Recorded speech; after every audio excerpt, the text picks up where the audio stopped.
Hello, my name's Paul Hickey. I'm the Managing Director of GrassGreener Group, and I'd like to thank everybody who's taken the time to log on to this webinar today, which is how to recruit and retain key members of staff in uncertain economic times.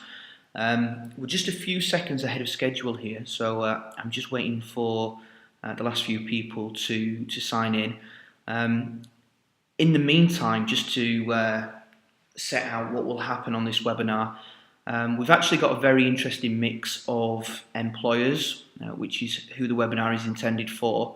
In addition, we also have a number of recruiters and candidates who've joined the webinar, so I hope recruiters and candidates can also get value out of this presentation, but as we know, it is aimed at employers.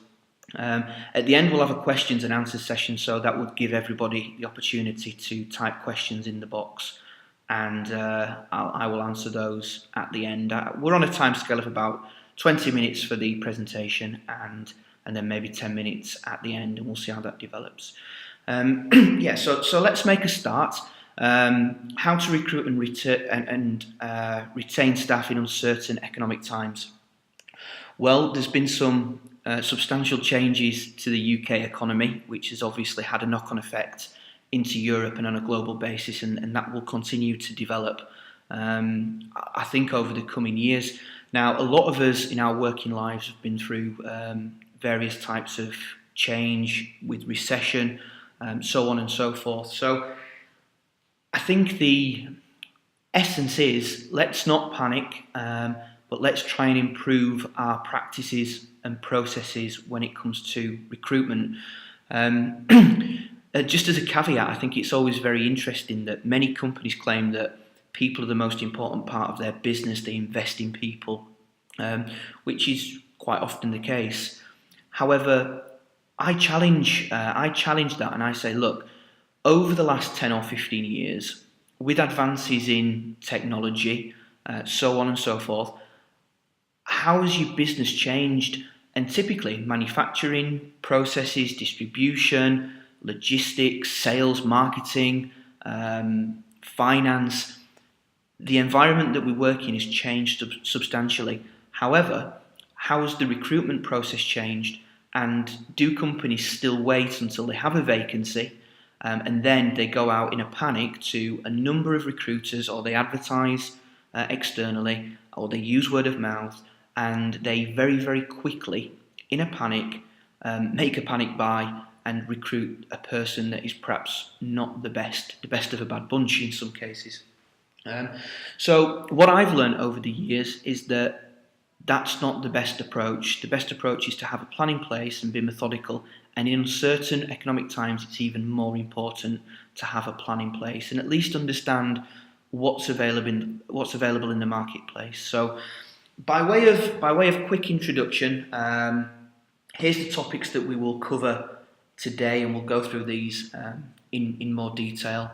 Quick introduction to myself for those of you who don't know me. I'm the Managing Director of a business called the GrassGreener Group. We've been established for just short of 10 years now. Prior to that, I was with other recruitment businesses, and we specialise in international placements, typically executive, commercial and technical type individuals. We've won a number of awards over the years, which has typically been for our process. So in 2011, which is going back some time now, we won a Daily Telegraph Award for specialism, excellence and innovation. And that was because we developed in-house for our own recruitment business a platform called iIntro, which combines technology and methodology. And I'll come on to that in more detail, but ultimately that's generated a candidate retention rate of over 96%, currently measured on a 24-month basis. So to clarify that, the candidates that we place stay in position for 2 years or longer, or 96% of them do. Let me move on. Before I do, there's a picture of us. We had our 15 minutes of fame when we were recognised as game changers in 2013 because of our innovative process, which has been adopted by a number of other businesses out there in the industry, so that's something we're particularly proud of. Um, so look, let's delve into my experience as a recruiter, constantly dealing with candidates and clients and seeing and understanding their frustrations and seeing what goes on in the world.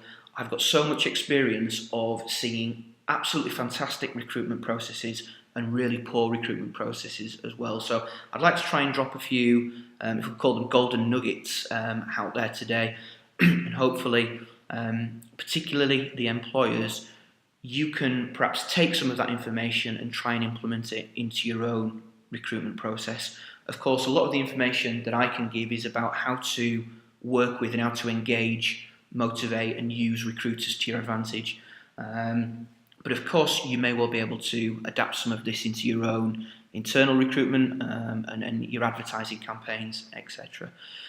So I think if I was to pick four things, I would say the first plan of action is to have a reliable, retained recruitment partner, and I'll come back to what I mean by retained in a second, but it's important that you have somebody that you can turn to if you require, or if you have the need for a recruit, somebody that understands your business and somebody that you can rely and trust. Not an easy thing to do, I know, but it is worth investing some time to find somebody or a business that can do that. In addition, I would say that when you recruit, it's really important to assess on behaviours as well as on competency and practical experience and industry knowledge, so on and so forth. I think a lot of recruitment processes fail to do this objectively. Another element is to have a meaningful and presentable proposition. So when candidates ask for some more information on the company, don't simply redirect them to your website or send them a 2 pages of A4 job spec or personnel spec. Have a document that's professionally put together that highlights the strengths, the benefits of your organisation, what it's like to work there, perhaps a couple of case studies of successful employees. Have something that you can send over to the candidates in PDF or printable version. That actually goes a long way. It really encourages professionalism throughout the process. So I think that's something that's small, but the companies that I've seen who do this and the recruiters I've seen who do this seem to have a lot of success in the recruitment process. In addition, I would say have an objective plan and process. So you're not trying to recruit always on a ad hoc basis. Look at what your retention rates are. Look at what your churn of employees is. And if you're losing 5% of employees, identify where these candidates need to be. If you're growing, that's fantastic. Identify in advance where these people might come from and work with the recruitment partner or create an advertising campaign or a social media campaign and target these people in advance so when the time comes, you're not under pressure. So do these things, implement these things, and really minimise your risk in terms of the recruitment process potentially holding you up, costing the business money and things going wrong. Moving on, I think it's really important for you to be able to save time in the process, and this is where outsourcing recruitment to a recruiter, to the right partner, can be of great advantage. If your job in the business is to advertise, go through CVs, then that's fantastic. This may not help you, but if you do struggle with recruitment, you want to improve your process, then again, choose a recruiter and ask them, are they using video technology? Can you use your own video technology if you're a large business and you've got a volume recruitment requirement? Ask the candidates to put a video together in their own time explaining who they are, why they're interested in your company, your vacancy, what value can they bring to your business, and what are perhaps their strengths, weaknesses, and even ambitions moving forward. So that's a really useful tool. And if you're advertising a vacancy and you might typically meet with 10 candidates, by receiving a video, can you cut that down to perhaps meeting with 5 candidates after the initial valuation, which in turn, once you work out your value to your business on a daily basis, how much of a cost saving is that? In effect, time saving equals a cost saving. Again, assess on behaviours and also evaluate competencies as well. That's absolutely key. And when I say evaluate, I mean objectively, not just on gut feel. One thing I want to make very, very clear is the difference between a contingency approach and a retained approach when it comes to recruitment. So if you look up in the Cambridge Dictionary the word contingency, it will tell you that it's something that might possibly happen in the future, usually causing problems or making further arrangements necessary. That doesn't sound good, whichever angle you look at that from. However, on a retained basis, so if you type the word in retained to the Cambridge Dictionary, it will tell you that it means to keep or continue to have something. So straight away, from any business point of view, I think retained looks slightly stronger. Let's just investigate that a little further. I've worked in a contingency environment. My business, GrassGreener, started out in a contingency environment, and we quickly changed to the retained model, which was very difficult for us to do, but we got there in the end. That has proved to be so much more successful, not only for ourselves, but also for our clients and our candidates and everybody else that's involved in the process. Let me explain the reasons why. On a contingency basis, recruiters are typically inexperienced. They're under a lot of pressure via their employer to actually produce a high volume amount of work. There's little or no assessment goes into the process. There's little commitment given by the employer to the recruiter, therefore they get a little in return. And it's all about what I call the fastest finger first. So how many CVs can they find that match your vacancy? Do they really understand your vacancy? I challenge that. Do they understand the requirements, the background of the candidate and what their drivers are, their attitudes, beliefs? I challenge that as well. I don't think that's the case in the vast majority of instances. So again, contingency, a very high volume and I would say low quality approach. On a retained basis, I would say that there's naturally reduced pressure because you've got agreed timescales with the recruiter. That's going to be a low volume and high quality approach. With any luck, the recruitment company will put candidates through a number of assessments evaluating competencies, behaviours, etc.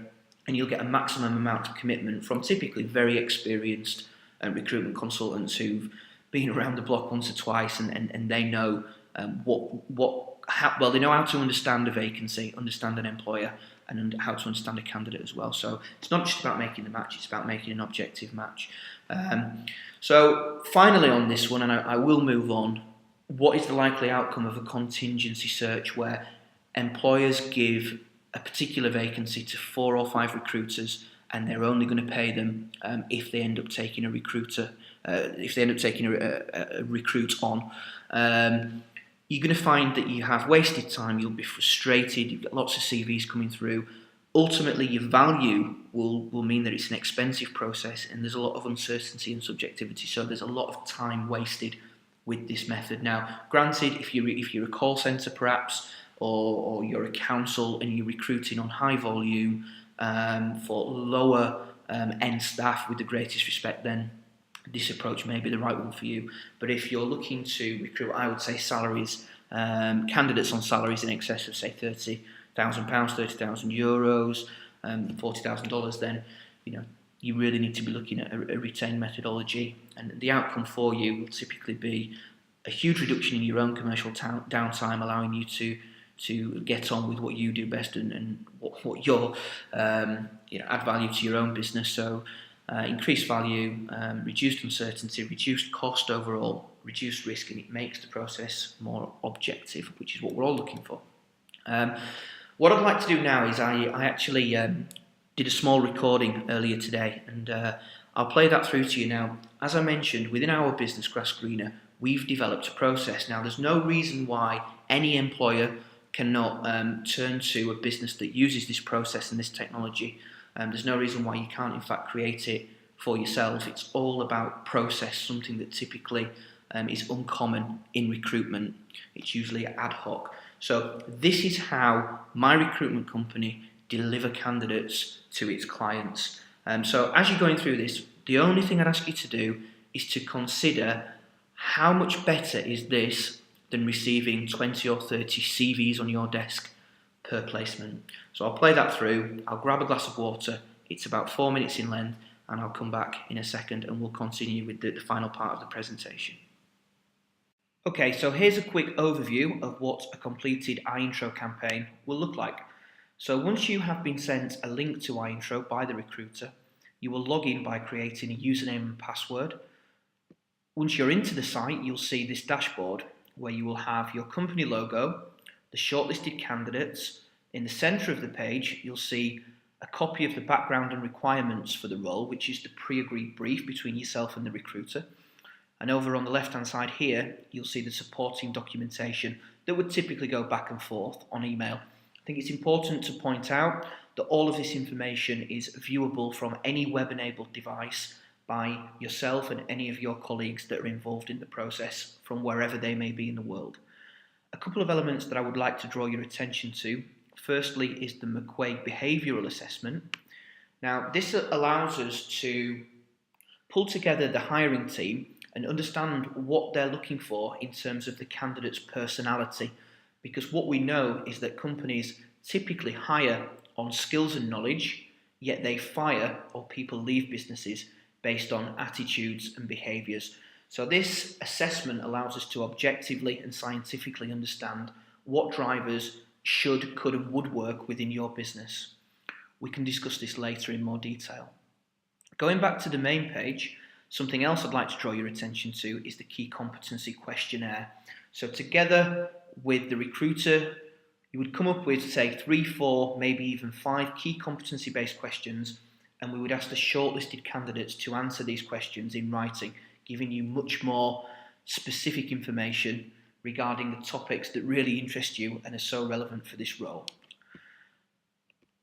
Moving over to the right-hand side, you'll see the shortlisted candidates. So if we click on Daniel as an example, you'll find in the centre of the page that the recruiter has put together an executive profile.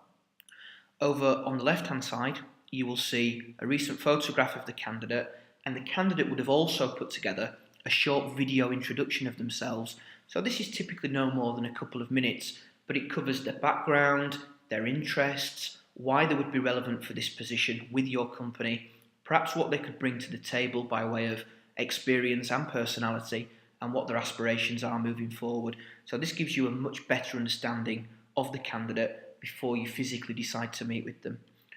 Furthermore, on the left-hand side, you'll see that we upload the candidate's CV, references. The candidate will, of course, answer the key competency questions, as we mentioned a moment ago. And, of course, there's the McQuaig job survey, the McQuaig word survey, which is the candidate side, and then we amalgamate the two together. So we look at the candidate's real profile. This is who they are as a human being. Situational is how the candidate is acting in his or her current position. And on the left-hand side, this is the amalgamated profile of what you and your colleagues were looking for. So it shows us how well they match up. And this covers the dominance versus acceptance levels, sociable versus analytical levels, relaxed versus driven levels, and compliant versus independent levels. These are the 8 behavioural traits that make up a human being's profile. So scrolling down, this survey will give you great questions to ask the candidate during the interview stage and really will act as a high quality guide to help you make a more objective and long-lasting decision. Finally, there's the benchmarking graph. This is completed by the recruiter, and this will give you a value for money snapshot based on the key competencies that we were testing for and the salary that the candidate is expecting. So in summary, this is the tool. This is what a final presentation would look like, and hopefully you'll agree that it's more than any other process could offer. Thanks very much. Okay, so thank you for watching that. Hopefully you'll find that quite intriguing and interesting and quite different to any other recruitment process that you've possibly witnessed. If anybody wants to speak with me about this process separately, then please feel free to give me a call. My contact details will appear at the end. A couple of things I want to pick up on. I'm very passionate about this, and I could talk about this for a long time, but I'll keep it short.